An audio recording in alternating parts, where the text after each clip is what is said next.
महाराष्ट्र मासा प्रत्येक गावातून आणि प्रत्येक जिल्ह्यातून थेट तुमच्यापर्यंत। निसर्ग वाचवा।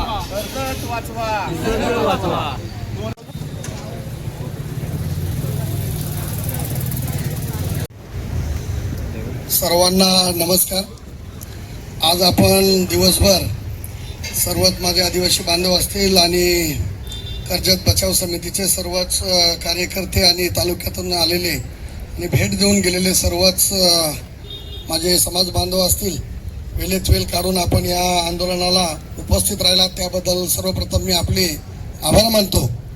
तसेच हे आंदोलन जनमानसात महाराष्ट्राच्या आणि देशाच्या कानाकोपऱ्यात कसे पोचेल यासाठी जे पत्रकार बांधव वेळोवेळी उपस्थित राहिले, यामागे आले, ज्यांनी बातम्या बनवल्या, लोकांपर्यंत पोहोचवण्याचं काम केलं, त्या पत्रकार बांधवांचाही मी आभार व्यक्त करतो।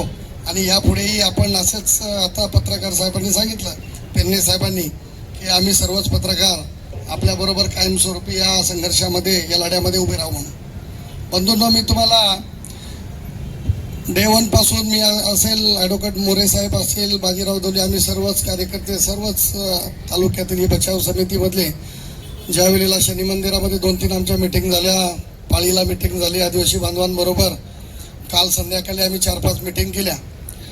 एक कल्पना तुमच्या डोक्यामध्ये मी टाकतो की हा टोरेंट जो प्रोजेक्ट आहे, हा प्रोजेक्ट साधारणपणे शासनाने फॉरेस्टची 600 हेक्टर जमीन ही त्यांना दिलेली आहे आणि या 600 हेक्टर जमिनीमध्ये आपण जर पाहितलं तर लाखो झाडं तुटणार आहेत। ज्या वेळेला उद्धव साहेब या राज्याचे मुख्यमंत्री होते त्यावेळेला 2023 साली ह्या प्रोजेक्ट संदर्भात माहिती मागवली गेली, त्यावेळेला माहिती त्यावेळेच्या सरकारने अशी माहिती दिलेली आहे की ह्या खोऱ्यामध्ये मोठी झाडं असल्यामुळं आणि हे संवेदनशील क्षेत्र आहे, इको सेन्सिटिव्ह झोन आहे आणि त्यामुळे हा प्रकल्प येथे होऊ शकत नाही। परंतु कालांतराने सरकार बदलल्याच्या नंतर 2च वर्षामध्ये या प्रोजेक्टला परवानगी देण्यात आली।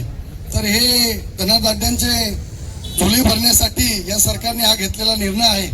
बांधवांनो, हा प्रोजेक्ट जर येथे झाला तर साधारण मी तुम्हाला सांगतो 100 गावांमधून टावर लाईन जाणार आहे आणि आपल्या जमिनी, जसे आता माझे मित्र दादा म्हणाले की 1 एकर आणि 2 एकरचा शेतकरी आपल्या या कर्जत तालुक्यामध्ये उरलेला आहे आणि त्याच्या 1 एकर क्षेत्रातून जर ही टावर लाईन तेथे गेली तर त्याला भविष्यामध्ये शेतीपूरक, मग तबेला शेती, गुरांचा गोठा किंवा पोल्ट्री सारखा व्यवसाय, कुठलाच पूरक शेतीपूरक व्यवसाय त्याला करता येणार नाही।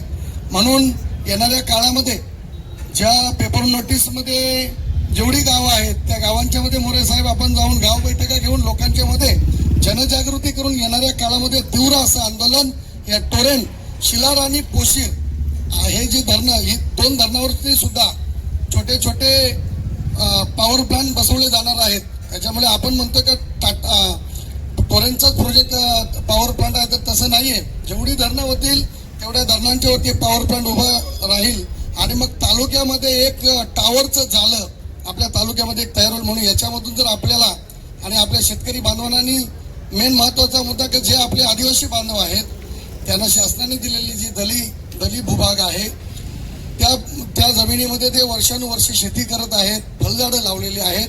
अशा जमिनीमध्ये त्यांना विश्वासात न घेता ही टोरेंट कंपनी अतिक्रमण करून त्यांच्या छाताडावर बसण्याचं काम येथे करत आहे।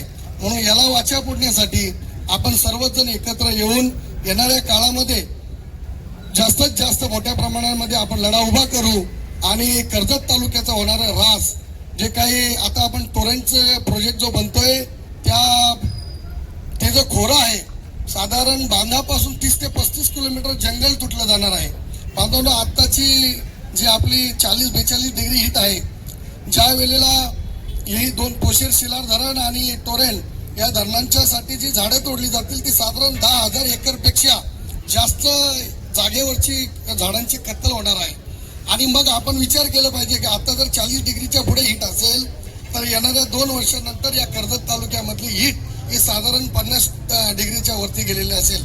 मी हे आपल्याला का सांगतोय, कारण कर्जत तालुका हा ग्रीन झोन तालुका म्हणून ओळखला जातो आणि वातावरण आणि नैसर्गिकदृष्ट्या हे चांगलं असल्यामुळे आपल्याकडे मुंबई, दिल्ली, इतर राज्यातून आपल्या या कर्जत तालुक्यामध्ये लोक आलेले आहेत आणि शेतीपूरक आता आपण जर बघितलं फार्म हाऊस असतील किंवा रिसॉर्ट्स असतील याच्या माध्यमातून साधारण 15 ते 20 हजार तरुणांना किंवा जमीन मालकांना याच्यातून रोजगार उपलब्ध झालेला आहे.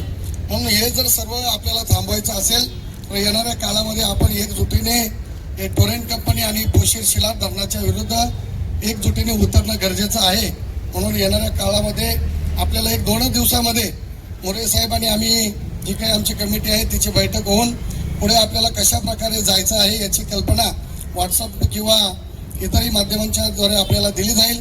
मी कर्जतकरांना पुन्हा एकदा विनंती करेल की आपलं निसर्ग वाचवायचा असेल तर आपण सर्व जागरूक झालं पाहिजे आणि येणाऱ्या काळामध्ये जेव्हा जेव्हा आंदोलन होतील त्यामध्ये मोठ्या संख्येने आपण सहभाग घ्या अशी मी विनंती करतो आणि इथे थांबतो. जय हिंद, जय महाराष्ट्र.